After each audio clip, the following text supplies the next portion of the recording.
Stepney, the Bluebell engine, works closely with his friend Rusty. One day Sir Topham Hatt came to see him. "Rusty tells me you're in need of a change, so I want you to help Toby and Mavis in the quarry." "Oh, thank you, sir," said Stepney. "Shall I be away long?" "Just today. But please be careful. It is easy to get lost up there, so be back before dark." "We will," said the driver. Stepney soon arrived at the quarry. "We're glad you're here to help us," said Toby. "Are these my cars?" asked Stepney. "Only some of them. There's masses more in the sidings," replied Mavis. "The more the merrier." Stepney was really enjoying himself. The dustier he became, the harder he worked. Mavis and Toby were impressed. Then the foreman spoke to his driver. "We have a night special to take to the building site at the new branch line. Do you want to pull the train?" "Yes, please," said the driver. But he should have asked Sir Topham Hatt first. Night came. "Be careful, Stepney," advised Toby. "I will, and thank you for a lovely day. I do hope I can come back again." "The line can be spooky," said Mavis.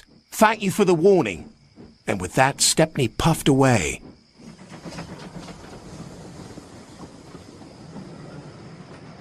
Stepney arrived on time and made the delivery of rocks and stones for the workmen. Then he set off for home. That's when the trouble began. The fog came down. Mavis was right. Suddenly everything does look spooky. "There's a signal box," called his driver. "And the signal light is green. Someone must have been expecting us." But they weren't.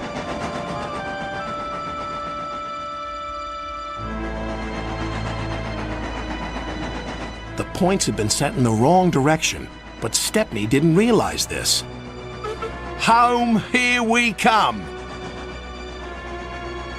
Then they approached an unknown area. The driver made a decision. "It's best if we rest here until the fog clears." "What are those strange sounds?" wondered Stepney. Then the fog slowly lifted. "Oh no! We're in the scrap yards!" His driver and fireman went for help. Stepney was all alone, but not for long. 2 diesels approached.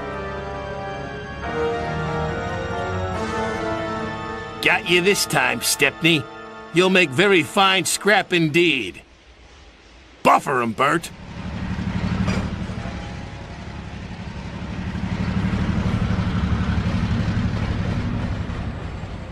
The diesels took him to the large smelter shed.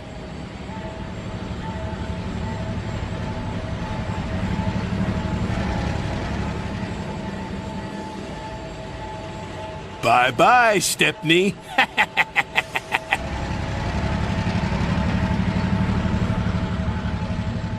Stepney looked up. Above him was a huge grabber. "This engine's not for scrapping."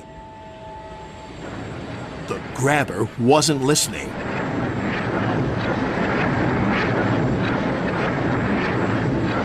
But just as it was about to grab hold of him, it stopped.